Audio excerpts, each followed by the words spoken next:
Hello, everybody. Welcome to Take the Black Live, the show where my name is Dan Selcke. I work at winnerscoming.net. Talk with Daniel Roman, who also works at winnerscoming.net, but Hello. all things sci-fi, fantasy, movies, TV, books, dragons, horses, swords, robots, aliens, such things as this. Daniel, how are you doing today? And don't lie, or I'll know. Uh, I, okay, I won't lie. I am harried. I am stressed out. No, not really. I'm excited to talk dragons and mutants and other such things. My dog's romping around. It's a good day. How are you, Dan? And how are all of you in the chat? Great to see you. Not bad at all. I'm trying a dark look, where it's just my ring light and the darkness in me, and seeing if that produces some kind of pleasant effect.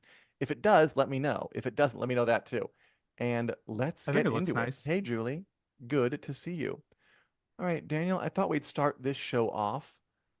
We have some good things to talk about. Obviously, we're talking about House of the Dragon every Sunday night after it airs. Newest episode. I can't believe there are only 2 episodes left. Looking forward to a Crazy. spirited post-mortem after the whole thing is over. But there are other things going on in the world of entertainment, books, movies, TV, all that other stuff I mentioned. And we will get to some of it. But first, we got to have our Westeros corner. We have to dive deep Yes. into the miasma that is the House of the Dragon, Night of the Seven Kingdoms, Game of Thrones, A Song of Ice and Fire, space, and bring you the details that no one else in the lamestream media would dare to.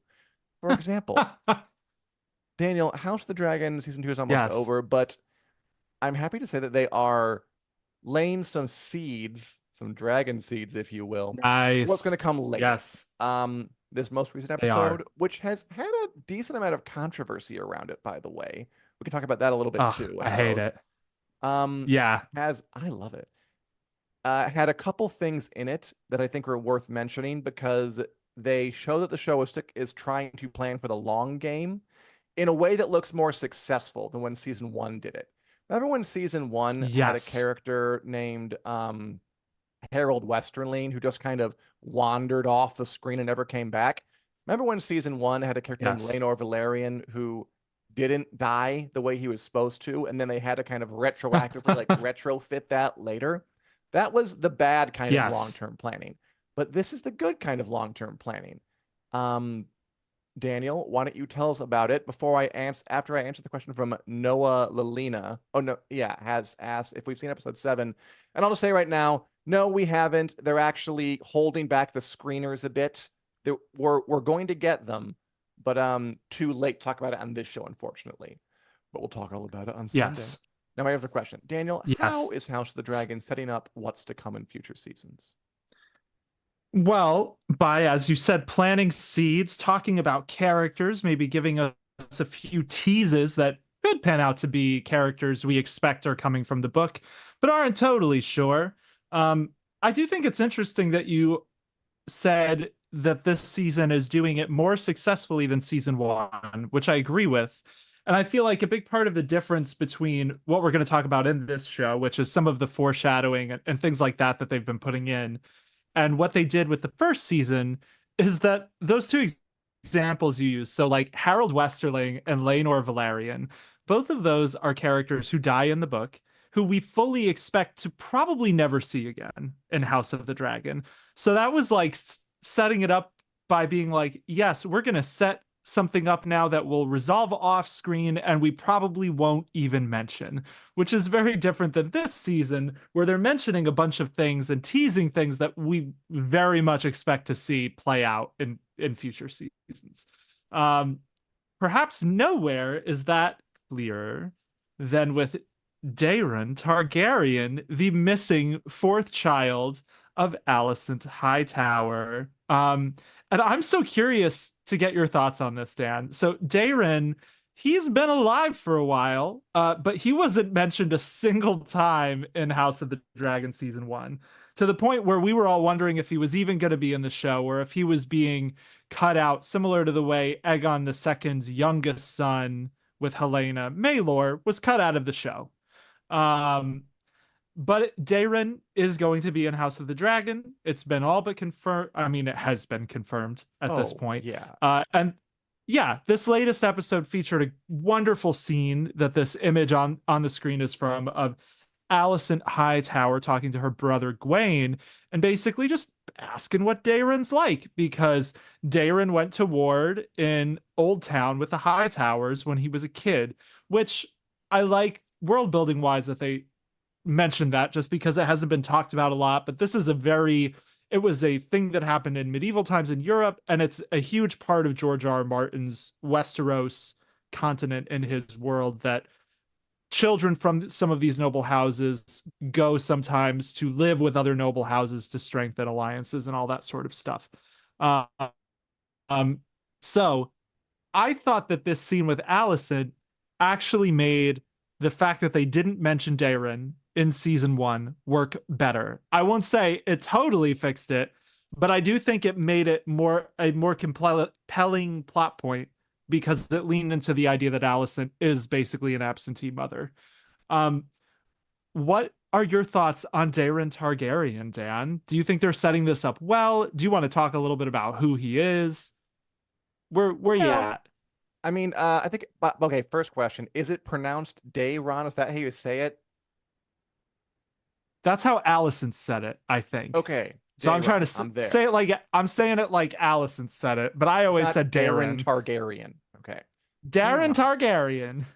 I think he's great. I think he's the most compelling off-screen character the show has. My theory Yeah, is that agreed. in the first season, they didn't know if they were going to have him at all. That's why they didn't mention him.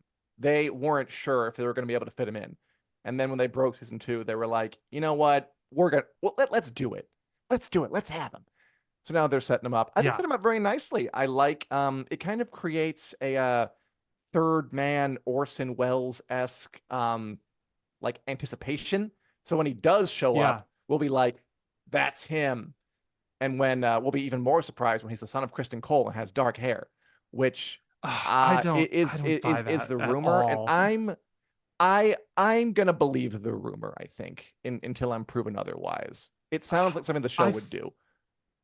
God, I will be really disappointed if the show does that. I could see how they would make it work, but like the impression I feel like they gave, and the actors have talked about this, Olivia Cook and Fabian Frankel, that that Alicent and Kristen's relationship really started after King Viserys died. Mm. So it would be some retconning to be like Daeron is Kristen's bastard. I don't think we need that. I feel like it would kind of undermine the idea that uh the same kid who was born with these same parents turned out so differently than his brothers to be like, well, he had a different dad, so his temperament's different. I think that the show would something would be lost there personally. Oh yeah. I don't think that makes any sense. I don't buy it. I'm not about it. Oh, Uh I'm completely with you. It makes no sense. The show would lose something. It will happen though. we will see. That's kind of where I am. We'll see though, because Yeah. they are setting up So something. I like that they're talking. I yeah. shouldn't get too depressed. But There's yeah, that's fun. Go on. Yeah, totally. And I do think it's interesting too that so in Fire and Blood, this is a lot of things are talked about like, and then there was Daeron Targaryen, and this was his dragon, and they started riding in X year. I like that the show is almost building a storyline for Daeron while he's off screen because we found out a Mhm. little about his character in this episode. The preview for episode 7 has an important line, I think, that says his dragon, Tessarion, has taken wing. Essentially meaning that Tessarion is now big enough and flying so he could probably be mounted by Daeron in the relative near future, which is the book is kind of just presents it as by the time the war started, Daeron and his dragon were just old enough to be flying around. Tessarion is basically the youngest dragon, I think, that is able to take part in the war, aside from maybe Moondancer, actually. Um, Even though the show seems to be making Tessarion younger than Moondancer, but that's not really that important. Um, so I almost wonder if they're setting this up so that like there's a battle that happens early for Daeron that I'm expecting to see very early in season 3, where he earns the nickname Daeron the Daring. And I almost wonder if they're going to make that like the first time he really flies to Sarion. They're going to make like a moment out of it. But I think Maybe. either way, they're definitely doing some really good setup with him, and none of that's going to pan out this season. So, yay, House I of don't the think it might Dragon happen for off having the long screen game. completely, but we'll see. Ooh, Um, Daniel, I liked this bit that you caught this, and I did not catch this, which I yes. liked. During that riot scene, which I thought was really, really fun. I really enjoyed all Yeah, the terror and the violence and the the solidarity among among the hungry poor to destroy their yeah, wicked masters. There's the bit where Alison and Helena are rushing out of the Great Sept, and some rando tries to, I don't know, I guess go up to them for whatever reason, and the one Kingsguard lobs his arm off, yeah. which was just a fun moment. Like it was fun to see like a bloody arm on the ground. And B, I did not think this, but you did, because you're very, very smart.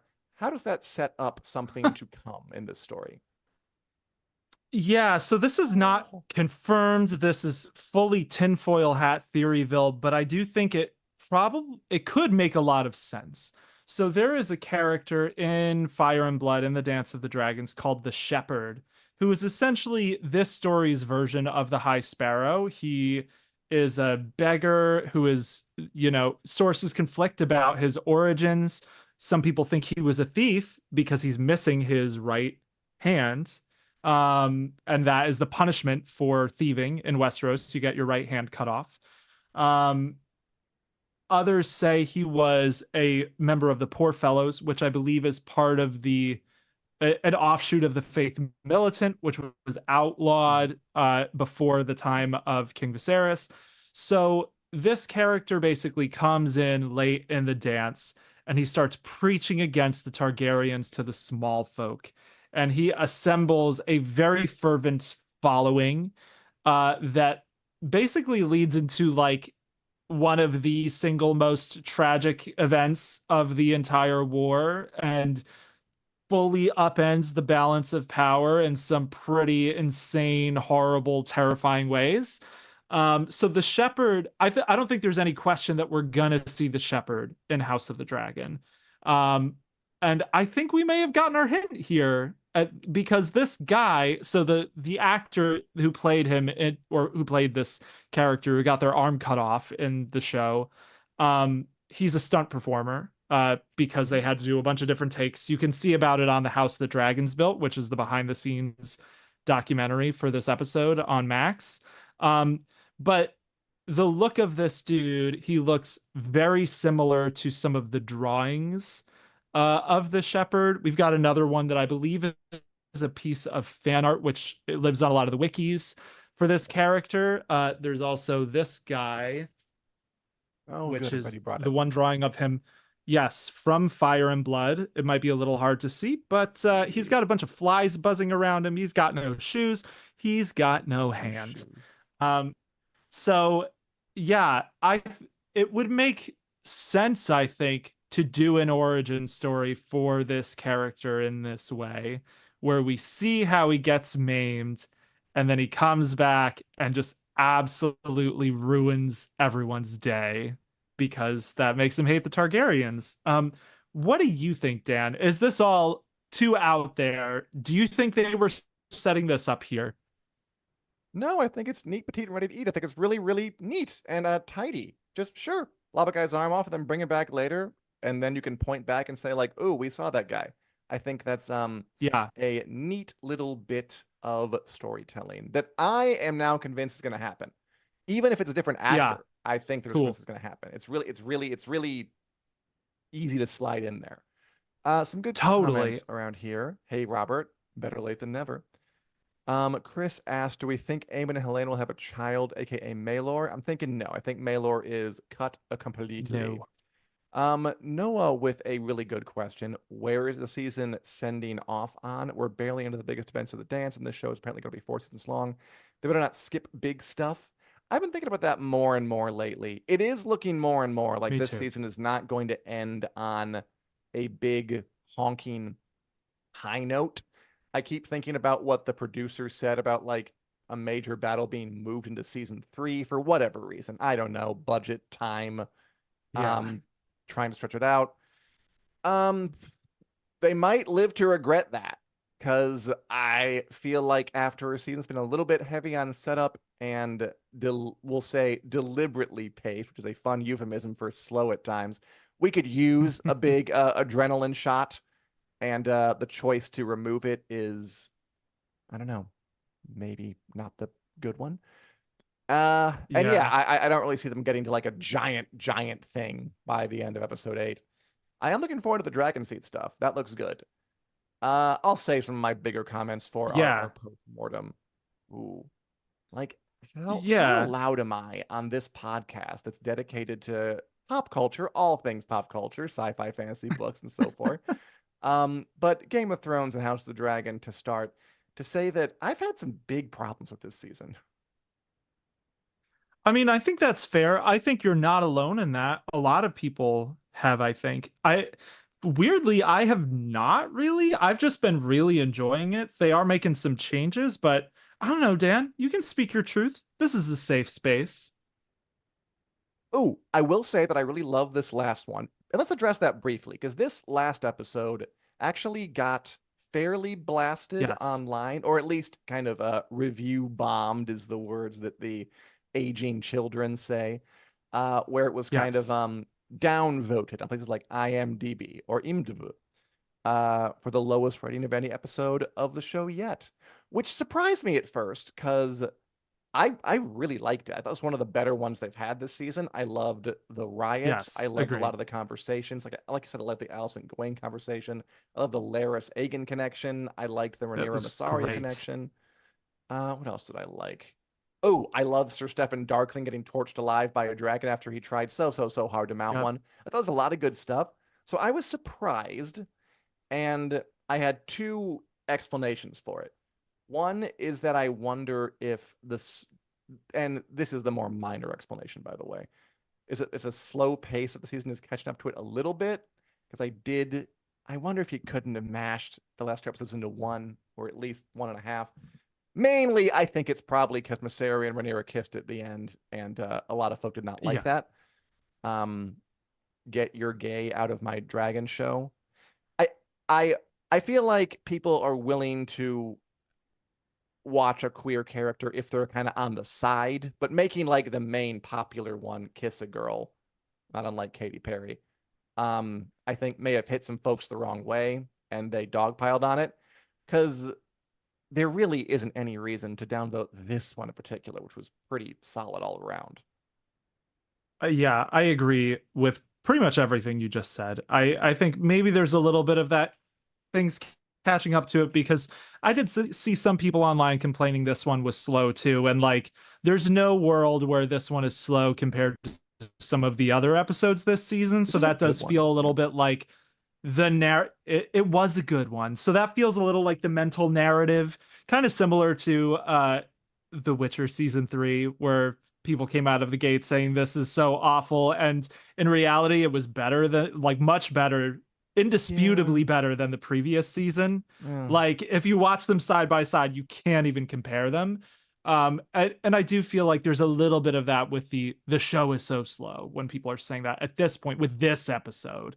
But I think you're probably right about the Mysaria and Rhaenyra being the main cause of the review bombing. So when we say review Probably. bombing, that's different than just like people are unhappy with it. That is a lot of people like one starring it disproportionately. So like this episode is now like the fifth lowest, I think, rated on IMDb out of the entire Game of Thrones franchise. And I think no matter how you slice it, it's pretty obvious it doesn't deserve that. Um, and I have seen, I don't know how true this is, but that there are some countries like Saudi Arabia where it is being Hmm. disproportionately review bombed. Um, I don't know if that's true. I haven't actually dug into it. But I find this so frustrating, to be honest, because it's similar to like Ellie with The Last of Us, where people had problems with like Oh, the right. the I forgot Ellie about that. romance episode. And it's like Ellie is a canonically gay character in this story. Like that is a huge. It's just who she is. Like, full stop. They're not changing anything. This isn't agendas at work. That's the character in the story.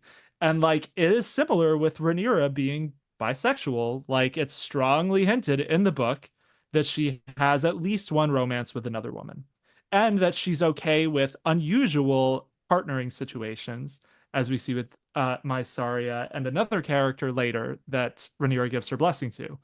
Um, so this felt like a supernatural way to bring that part of her character in. I could rant at length about this, why I think it makes me so angry that this episode has been review bombed. Um, but yeah, so it's interesting times for House of the Dragon, I think. Yeah.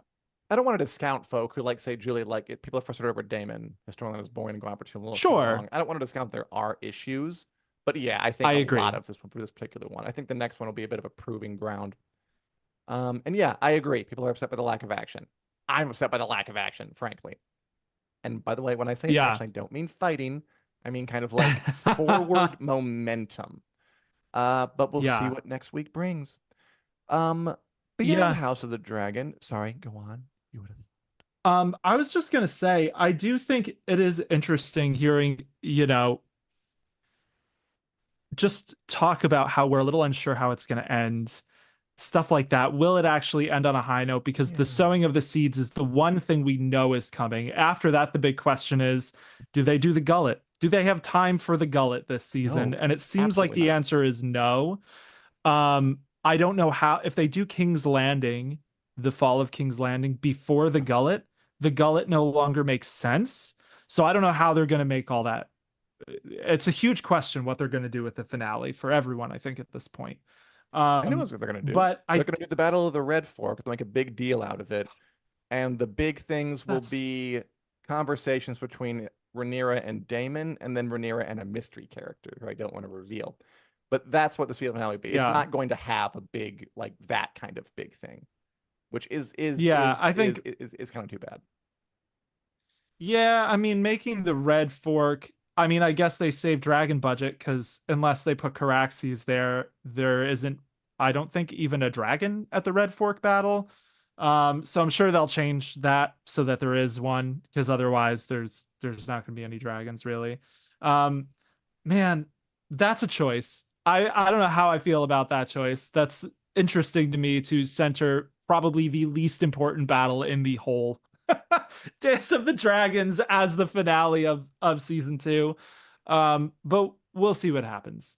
Uh, We'll see what happens. but I was gonna say I did crunch some numbers today because you had an interesting article about the run times and everything. How we now know the run times for every episode of season two. The finale is the Mhm. longest show episode in the show's history.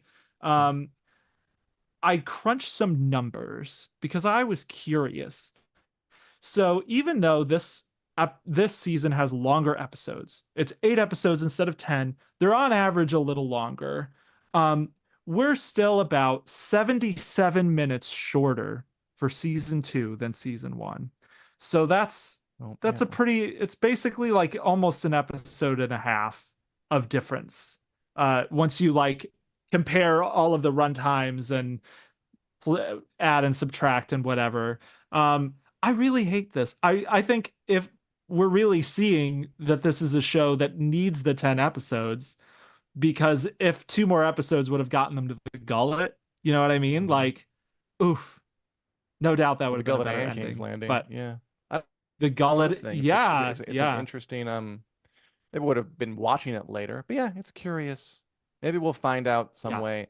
I mean, honestly, I wonder if I'm kind of afraid that it'll be such a bit of a deflation that it'll hurt the show's chances to kind of go the whole way. But that it won't be able to finish its whole run. Like season three is I coming, but mean, I don't know about season four after this, which would probably uh, end it. my hope is that it is a little bit of a deflation, and that gives HBO the kick in the pants to actually give it 10 episodes next season. Oh, Because Daniel. I'm gonna be a delusional optimist. That is what I hope. I hope season three gets, like Noah said, 9 or 10 episodes because we're already renewed for season three. I don't. season 3 is probably going to have the God's Eye, so it's hard for me to imagine it really losing momentum and HBO being like, guess that Game of Thrones thing didn't work out.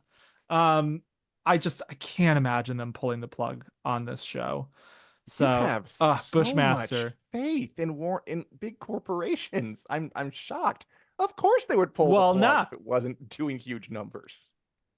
yeah, but it is. But no matter how you slice it, so far season 2 has been like extremely successful for HBO. They're clearly putting a ton of money into promo for it. So I don't know what would even constitute a bomb at this point. You know, like we got episode 4 and that Yep. went over well enough I think for HBO that I can't imagine it. I don't know that there's any damage the end of the season could do, even if the finale is a total flop, that would really impact the show's run. Oh, I That don't know it about might flopping. impact I'm more audience worried excitement. about people won't return for season 3 after being a little underwhelmed by this one. That's fair. That's what I can see happening. Like I guess we'll when they get that start season. season 3 with the gullet, they'll reel us back in with an immediate dragon Well, fight. the problem Might is be by the then people aren't watching anymore. we shall see. We Yeah, shall you know. see. Are you going to watch Deadpool and Wolverine, the new Marvel film coming out tomorrow in theaters? Yes, I am going to go see it tomorrow in theaters. Right in the middle of the end of the afternoon because yeah, I am stoked for this. It's the most excited I've been for a Marvel movie in ages. How about you, Dan? Are you going to see this one? I have a busy weekend. I don't know if we're gonna be able to do it this time. I am interested. Full disclosure, I don't know when I'm gonna find time to do it. And I'm curious about the impressions because they've been solid, but there's been some like good. Whenever people give their impressions, like they're kind of on Twitter impressions of a big new movie, usually they put the kid gloves on. But there's been some highs and lows of this one, with folks saying, for example, Wong updates, calling the movie No Way Home on steroids, takes elements from Boss Baby What? and Come and See to create a beautiful love letter to cinema. Sean Levy, director, is a true auteur, putting him back in the ranks of Zack Snyder and Wes Anderson. Cinema is back, baby, which is a positive What review weird. or some. I was gonna say that's positive, but The now that I read Boss it Baby word comparison. for word, it might have been like an underhanded one. But then there were a lot more rough ones, like Jordan Hoffman saying, "I just saw the most irritating movie of all time." Hugh Jackman, get it together, man. The reviews are good. It's like 80% last I checked, pretty solid. We are hearing, and neither of us have Yes. seen it. Disney wouldn't give us a screener. And by the way, Disney, if you do let me go to your movies in the future, I will. I don't have dignity. I'll say everything you want me to say about them. I'll say great things across the board. Um, that it's very heavy on the metatextual stuff. It's very in jokey. It's the kind of thing you expect from a Deadpool movie. Very wink wink, lots of rapid fire, throw everything against the wall kind of jokes. See what sticks. Uh, Hmm.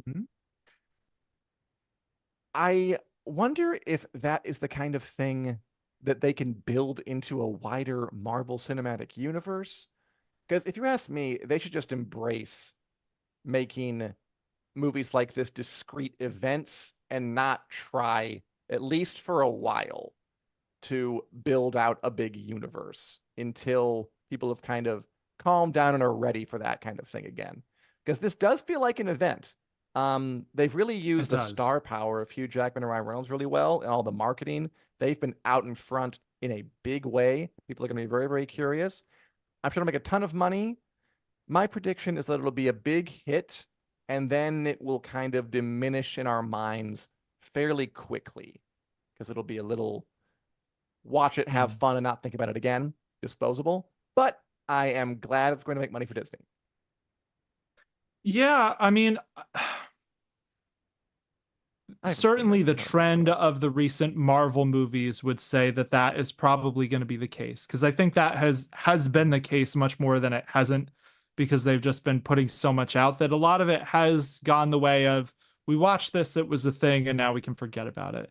This does feel like more of an event to me because obviously, Yes. like, there were 13 X-Men movies that Fox made. Like Hugh Jackman wasn't in all of them, but he was in most of them, more than anyone else in that entire franchise. Um, so it does feel like a huge deal that they got him back to do this. And I didn't realize until I rewatched the first two Deadpool movies this week that like Ryan Reynolds had the gag of like picking on Wolverine and Hugh Jackman like in both of those movies already. They both start with a Hugh Jackman gag. The first one ends with a Hugh Jackman gag where he takes off his mask and he has a paper mask of Hugh Jackman's face taped to his own face. So like I feel like this could be so much fun. The Yeah, it could be. reviews that we're seeing, it almost makes me feel like I wonder if like it almost screams like were you the right audience for the movie to me, some of these reviews. Like Critics. there's one that said this is Jordan Hoffman, I just saw the most irritating movie of all time. Hugh Jackman, get it together, man. There's another one from William Bibiani that says, fun, exhausting, empty calorie, bloodletting mix with a muddled story about giving heroes an ending yet desecrates Logan, the 2017 movie that was supposed to be a send off for Hugh Jackman. That's a sidebar. Uh, they said, the most annoying guys you know will love it. The least fun people you know will hate it. You already know how you feel about it. And if I guess if we're leaving out Yeah. the most annoying guys and the least fun people, that sounds like the Venn diagram's a perfect circle to me. But I've seen a few people say like the humor was grating and like toilet humor and stuff like that, and it's like that's kind of Deadpool's thing. So like, did you like the first two Deadpool movies? Like, it's hard for me to know from those sorts of critiques. You know what I mean? Well, I mean, no one can know until you see it yourself. I mean, the place of the Yeah, critic has been, greatly diminished in the past couple of decades. I mean, we're yeah, happily like we don't matter to like influence people. It's people's perceptions, like because nowadays they can go right to the source. They can just get what do their friends and the other users say. Um, I don't know how I feel about it, frankly. I'm intrigued. I okay. bet it'll be fun. It does seem to come from like a place of just really wanting to please the audience, to give you what you want. Um, is that high art? I don't know. Is that cinema? Questionable. But is it entertaining? Probably.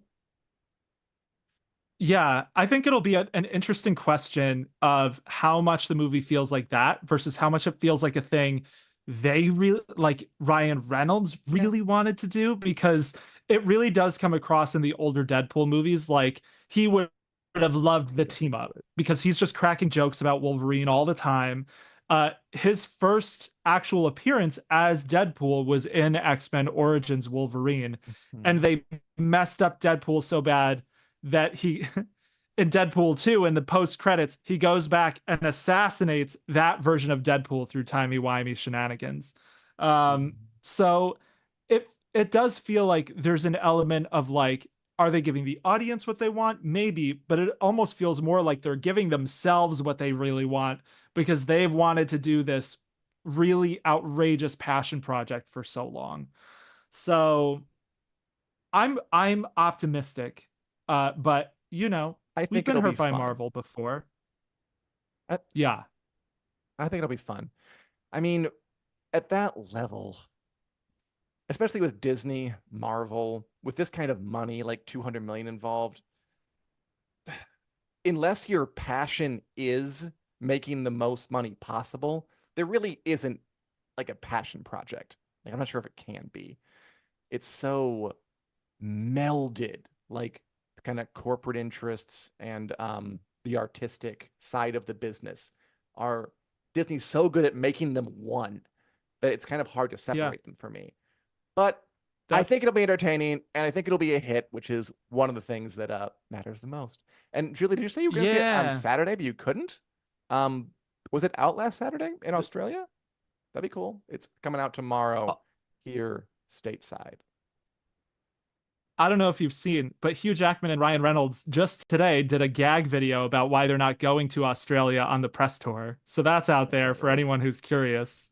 Because Hugh Jackman is Australian, so they got some oh, good it's jokes right, in isn't he? there about he wanted to go to his home country, and Ryan Reynolds is like, but there's not a lot of people there, so we couldn't justify the plane tickets.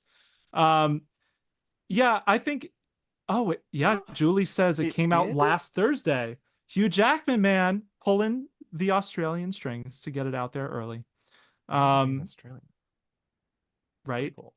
Uh, yeah, I think you're what you said about can Disney even really do passion projects is super interesting.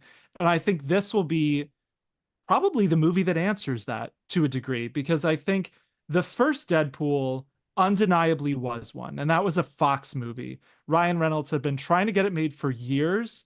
And when he finally got it made, this came out recently, he actually gave up his salary to pay to have his writers on set with him because Fox didn't want to pay for them.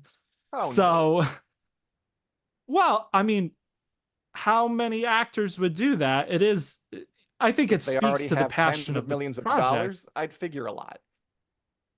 I disagree. I think we've seen far more examples of actors who would probably take the money than give up their salary to do a movie to have other people on set with them. Through Um, Ryan Reynolds.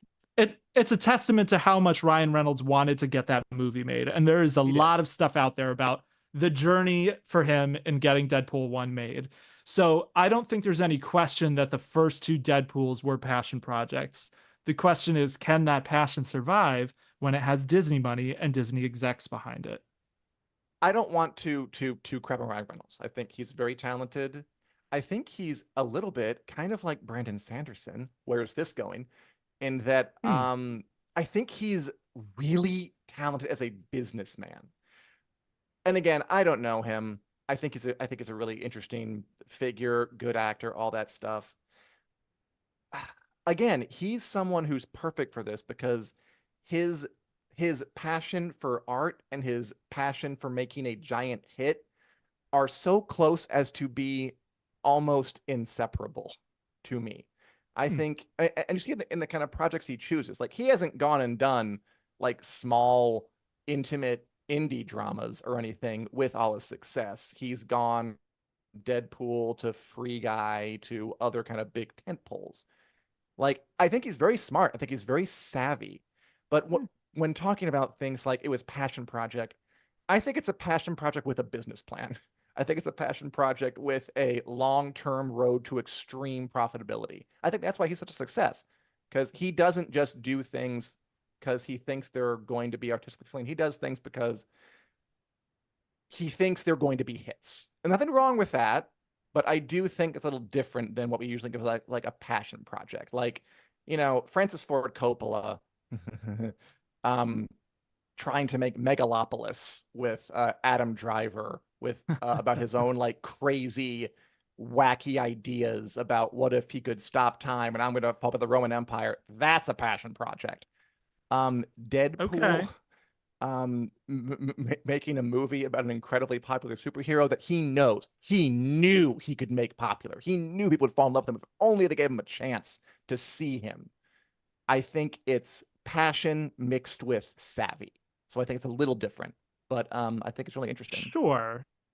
Yeah, I think that's fair. I think, there's no denying the savvy is there. So like, can it only be a passion project if it looks like it's probably gonna tank or be super weird? Because like Hey, Deadpool give as a yourself the comic question. character was, yeah, he was really niche, Deadpool, before the movies. Like it was mostly like hardcore comic nerds who even knew who he was. So I think you're right that he probably knew it could do well, but it was still only because these are the times we live in.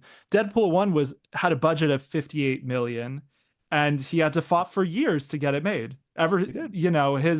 His debut as Deadpool was like 7 or 8 years earlier than that in Origins Wolverine, and they tried to basically have him for a movie and kill him off, and he pushed hard enough to get Deadpool 1 made. So yeah, it all of that is fair. I think the passion for the thing speaks for itself when you watch it personally, but I do Yeah, respect what you're saying about this. And I think it is fair when business and passion linger in such a way. Where do we like even come draw together. the lines? Like Francis Ford Coppola Yes, making Megalopolis, no one's gonna watch that. Like there's a lot of there's something to be said for kind of merging your artistic pursuits with your business savvy. And I do think it's sure. I think Ryan Reynolds is a visionary. I think he's very, very smart. At the same time, it is you wonder, like, I don't know, should the person who's crazy successful like this use his platform to push more challenging kind of things that are off the beaten path, or should they use it to redouble the success they've already had by making things they know will go down over easy with a lot of people? That's a more philosophical question we can get into another time, but that's kind of Yeah, the thing I think about when I see folk like Ryan Reynolds, like The Rock. Like, what is the nature of celebrity? What is the responsibility of celebrity versus hmm. other folk who, like a Chris Hemsworth, is a more of like an old time movie star where he does Thor and does more, and then he goes off and makes like these smaller projects elsewhere, which hasn't really worked for him. So, in Yeah. today's day, I think it's smarter to be the businessman hyphenate artist, but businessman first. I think I feel like, and I know we have to move on to Lord of the Rings, but I feel like Yeah, we don't have Ryan to. Reynolds deserves a little more credit because he basically did exactly what you're saying. Like, granted, it's still superhero movies, but when the first Deadpool came out, it was an R-rated superhero movie that broke the fourth Mhm. wall, and that we had never really seen that before. So he was pushing the boundaries to do something different in a He was. well-trod genre. This movie, he got Hugh Jackman back, and Hugh Jackman basically came back to do the movie with him. So it's not Hugh Jackman wouldn't have signed on for this movie if it was just another Marvel movie. He signed on because he wanted to do the movie with Ryan Reynolds. I like I think there is something to be said for that in terms of pushing things in a more daring direction, but like maybe he should be off being an indie darling. That's fair. No, I and think if we get I like don't think he 20 should be. Deadpools, I'll agree with that, but I think for Deadpool for this one, like I still think they're pushing boundaries in some interesting ways. Granted, I haven't seen the movie yet. That may be totally wrong, but we'll I do see. agree with you. I don't. I am. I want to make it clear that I think Ryan Reynolds is very smart, very savvy, very good, and really knows how to use celebrity. Like very few people do nowadays, and knows the value of taking risks in that framework. I just think that there is a difference between that and kind of the artist who strives for something, I don't know, that folk don't know that they want yet. I think he's great though, Sure. and I'm intrigued, Let's and I call it really the admire Adam him. Driver. Let's do it. All right, really quickly, we have some other topics to get to. We got on a lovely. I've Yes. enjoyed this tangent. I Woo! like getting deep into stuff. Yeah, Really, really fast. The it's been Rings of fun. Power is coming out next month, August 29th. They're ramping up Yeah. for it. I'm just gonna go through this really quickly. Kieran Hines from Game of Thrones gonna play a wizard. Who the hell knows what kind? This is a big question mark for me. This show, whether it's going to be entertaining on its own merit, whether it's going to be entertaining as an adaptation of Lord of the Rings. I don't Hmm. know. They were also sharing that the first scene will feature Adar, the dark elf, crowning Sauron, but then taking the crown and stabbing him in the back, which is definitely not something that happened in the Lord of the Rings, the Silmarillion.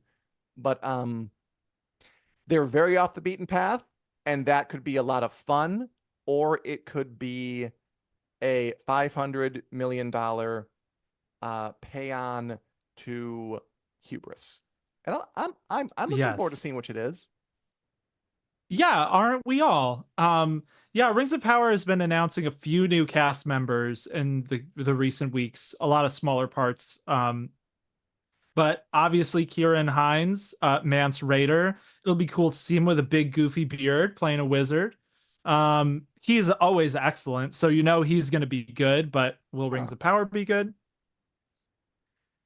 I I don't have know. no I just idea I have whatsoever. same. And I felt this way before season 1. Like if I remember right, my first impression review for the first episodes of Rings of Power were like, thank Eru, it's not horrible. And I think that attitude of like, is this going to be a total train wreck, or will it be really beautiful and majestic and cool? It's kind of interesting to come into the second season and feel like the exact same way, except more nervous because we've seen some of the issues that season one had. Um, I hope it's decent. Like I'm hopeful that it gets a better second season than its first. It finds its footing a little more. A lot of Rings of Power's issues to me were small issues that added up to be large issues. Like small plot beats that didn't make sense or didn't tie things together well. Like, like TV show writing of it wasn't great in terms of just getting from point A to point B in interesting ways instead of a straight line. So it's like, it's stuff like that I feel like they could improve on, which is better than just like the show is a total mess. And yeah, I just don't know. Are you excited for this? Like, where's your hype level at from 1 to 10 for Rings of Power season 2? My hype level is at a Q. I really am not sure Oh. what exactly I'm going to see, what I'm expecting, what I'm not. But I'm keeping an open mind, and I'll be Yeah. there, and I would love to watch those screeners. Amazon, Jeff Bezos, I love you. I'm a Prime member. You have to give me the screeners. I'm a Prime member. Come on. Yeah, That's a fair. reasonable argument. Yeah, it is only fair. Are you watching or reading anything, Dan, at the moment you want to talk about? And anybody out there, of course. Are you watching or reading anything that's on your mind to like to share? Yeah, I have been. So I've still been reading The Mercy of Gods, the new James S.A. Corey. It remains great. I'll probably finish it this weekend. Beyond that, obviously watching House of the Dragon on a repeat. Sure. I dipped back into Thrones a little bit yesterday. Revisiting some bits of Fire and Blood. The only unusual thing I've been doing in recent weeks, and by recent weeks I mean the past week, is I've been on an X-Men binge to get ready for Deadpool and Wolverine. So I've watched Wolverine Origins, The Wolverine, Deadpool 1 and 2, and started Days of Future Past last night, which Days of Future Past remains a really excellent movie. Yeah, it's one of those movies where I'm like, I can't believe this thing exists. My favorite is still X2. But it might be like childhood bias. The best. I'm Nope. I'm not sure. It's not. X2 is like, I've seen them all fairly recently. X2 still holds up as the best, I think. All right, cool. But Days of Future Past is close. Also, I remember that being very, very good. I will say I've been watching House of the Dragon, of course. I recently started just because we ran out of things to watch like over dinner. So I got recommendation. You should watch Resident Alien with Alan Tudyk. Oh yeah. As how are you liking it? Funny alien space alien, not Bolivian. The funny alien who must disguise himself as a human to fool people in town. And it's cute. I like it. I'm still trying to piece together whether I really like it or find it prosaic or whether I enjoy it. I like Alan Tudyk. I've loved for years. He's always so good. And he brings a lot of physicality to it. I guess I wasn't sure what I was expecting. We're like a few episodes in. I didn't know there was. I thought it'd be more of a straight comedy, but it's kind of like a melodrama too, and it feels a little. I don't want to say CW is shorthand for cheesy, so I won't. It feels a little cheesy at times, kind of like a standard issue melodrama, but yes, I can enjoy those. And I do really like his performance as the alien. I think it's very strong. Yeah, so I haven't seen too much of that show. Obviously, he's the highlight. He's just such a good actor. It's like he's never going to be bad in whatever he's in. I group this. So I haven't gotten into Resident Alien, and in my mind, I group it. So the one person I know who talks about that show all the time is my mother-in-law, who really likes shows like The Big Bang Theory. So it sits in my head as like that kind of cable show that's like it's appealing to a broader, maybe It, slightly older general audience as opposed to a lot of the, more niche streaming shows we usually talk about on the pod. yes, it is Um, definitely a so bit that's, more aiming for the masses, which is fine. yeah, which is not bad. Totally. It's just the type of show it is, I think. Like the jokes are kind of broad, but then there are ones that hit. So yeah, I'm liking. Also, the other two on Max is a very good cutting show that I'm enjoying quite a bit of. Other folks Nice. here. Julie tried to watch. No, yeah.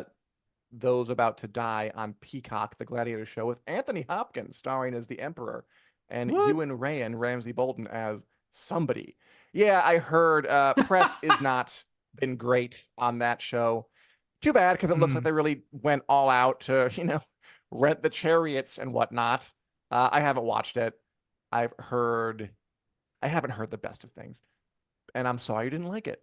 But maybe it'll they dropped all 10 episodes though. I remember that too. So all of them are out right now. So I guess the final word is probably in. Maybe we'll think better of it when Gladiator 2 comes out and we saw how good we used to have it. Daniel, do you want to roll into our final segment of the afternoon, the WiC News Lightning Round? We probably should, lest we make everyone late for their 4 o'clock ET engagements they have directly after our show. Oh, wait a minute. Okay. As Oh, always, so these Julie are kind of liked it actually. I'm definitely. sorry. But Oh, okay, okay. but it was so bad in places. Maybe up or down kind of thing. Maybe to find an audience. I hope it does. I like seeing that kind of ambition rewarded. But yeah, we'll see. All right, I just think Daniel. it's so interesting. Like, what's the unique angle of that? I don't know anything about that show aside from that it's a gladiator show. I feel like we've had so many of those that you need something to stand out from like Spartacus and Gladiator and all of these other shows. I just don't know what it is for that one. I'd never heard of it before last week, but Neither had that's a I, whole to be different totally honest with you. podcast. Well, while we do the Yeah, lightning round, where we kind of give our 20-second opinions on things we didn't have time to get to anybody in the show, Julie, what is unique about those about to die, in your opinion, in terms of gladiator shows? We're curious to know. All right, Daniel, as usual, these aren't in any kind of order. So I'll just go ahead and ask you, and we'll see where we land. Daniel, sounds good. Leslie Yes. Headland, the showrunner behind Star Wars The Acolyte, says that they haven't heard anything about a season 2 renewal from Disney.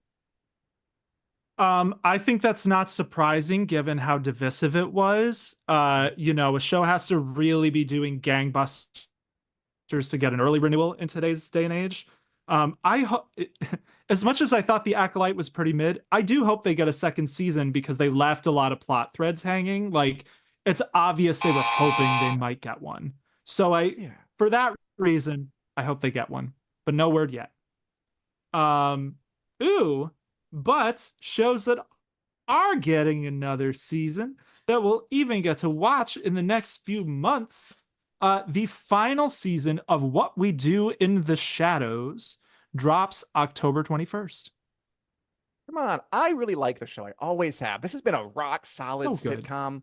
God, just like it's a half-hour sitcom about Yes. vampires, no laugh track. You got some filmic experimentation going on. Good characters, good dialogue, good jokes. Love the accents. Love just saying that being the characters in day-to-day life. Show's great. I recommend Yes. it. I'm glad it's ending at the top of its game. Good for Laszlo. Good for the other ones. I'll be watching. And in Halloween Isn't time. he nominated for an Emmy? Matt Daniel, Berry. I think so for last Oh yeah, yeah, season. yeah. It is. Matt Berry is up for Best Actor in Comedy. Good for him. I will ask you this one because I know you're more tapped into this. Yes. Yeah, yeah, Halo, yeah. the Paramount Plus adaptation of the popular video games, has been canceled after 2 seasons. Your thoughts? I think it's I'm a little sad because I enjoyed Halo, but I'm not surprised. I'm not a huge fan of the games, so that gave me a much kinder lens to watch it through. I think a lot of the game fans were really alienated by the choices that it made because Halo it forged its own path for better and worse. So I'm not too surprised. They are looking for a new home for season 3, but I really don't know if they're going to find one or not. Um, All right. Speaking of shows, okay, I really, if we Shows run here. longer than 20 seconds, I won't be mad. I won't. Speaking of shows with interesting, weird news that makes me nervous they might end sooner than I expected.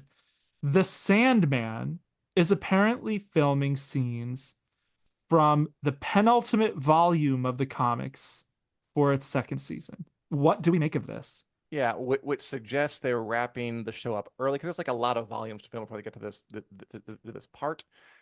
I hope not. I really like the first season. I love the comic book, The Sandman, droopy, sad, eternal man. Maybe it's like a flash forward or some kind of dream. I hope so because I want the show to go on for a while. I want to see the entire story adapted. And if they do end it early, I'm sure it's because they didn't have enough money. So we'll see what happens there. Hopefully soon. Uh, hey Daniel, I will ask you this one. Did you know, Daniel, that neither The Boys nor Stranger Things officially will air new seasons in 2025? It's Viva 2026. I, oh, wait, Stranger Things won't air in 2025? I thought Stranger Netflix had Things a what? Netflix had a little meeting. Oh, or did they say they would air in Ooh. 2025? This I could be a think I 22nd think thing we Stranger don't Things know. is gonna air. Yeah, I think The Boys is definitely not coming back. I think Stranger Things is coming back next year. Well, So that was Stranger a Things not this year. Ooh. That was us waste figuring of our stuff out lightning live on round, and I'm air. sorry about that, everybody. Was it a waste or was it the lightning rounds story that was promised? It was a Um, waste. okay, it was probably a waste. Here's one that may have been a waste for Disney. So according to a Deadline source, the news outlet, Hollywood Trade news outlet, uh, Disney's deal with Doctor Who apparently, quote, hangs in the balance, end quote. What Yeah, does so that mean, Disney Dan? teamed with Doctor Who for this new season with Ncuti Gatwa to kind of give them a lot more money to up their budgets. And the first season did like all right. And we're hearing that they might not renew the partnership, which I'm not sure where that would leave Doctor Who. They would probably keep going. It's kept going for the past 60 years, but it would be a bit of a fumble if they made this commitment and then quickly abandoned it. So we'll see where that goes. Huge fumble on one of the longest Fumble. running sci-fi properties in the world. Daniel. Um, some fun Yes. audiobook news. His Dark Materials star Ruth Wilson, who I really like in that show, will record new Yeah. audiobook versions of Philip Pullman's His Dark Materials books. Look, I love this. Ruth Wilson was Mrs. Coulter. She was my favorite actor in that show. She's Yeah, perfect for agreed. this. Agreed. Reminds me of Rosamund Pike recording audiobooks for The Wheel of Time, obviously. I Mhm. will say I'm a little terrified by the prospect of being read books by Mrs. Coulter. So I wonder what that will feel like. But this is pretty cool behind it. Yeah. All right, we've got one story left. Just a quick correction before we head into it. Stranger Things season 5 is definitely coming out next year, 2025. The Netflix CEO said in an earnings call, I think this week or That's last week, right. it's coming in 2025. So The Boys 2026, Stranger Things 2025. I Um, apologize, everyone. yes, yes, we are very sorry. But here, take this picture from Dune Prophecy in recompense. So, this is a show that's coming out this year. Dune Prophecy coming in November. This is the first image of Emily Watson as Valia Harkonnen. How you feeling about it, Dan? I feel all right. I'll be honest, like when you're watching the trailer, they're like, the great houses will not allow us to do this. I'm like, Game of Thrones in space? I hope it's not like too similar to the kind of heavy, intense thing that House of the Dragon has. Also, obviously a lot of money, a lot of production behind it. I'm curious and I'll check it out. I'm sure I'll check it out. And then we'll see what Yeah, of happens. Dune course. Prophecy, Dune TV show. Good idea, bad idea. We'll see. Good idea, bad idea. That whenever you go through your life, you have to do something, decide something. Ask yourself that, and maybe that will give you some clarity. That's our advice for today. Nice. If you want more advice, we meet every Wednesday at 2 p.m. CST, Central Standard Time, right here on the Winners Command Facebook and YouTube page. Also available in podcast form. Download us and listen to us. Give us a like, give us a comment, give us a subscribe. And if you don't, we'll be sad. Also, we got 2 more episodes of House of the Dragon to watch, so join us every Sunday night after those air, those same places, YouTube and Facebook, which is coming, to break them all down in detail. We want to talk about them with you. Where is it all going? Are you nervous? Are you excited? Talk about it with us. Thanks for watching. Thanks for being, and we'll see you anon. Take care, all.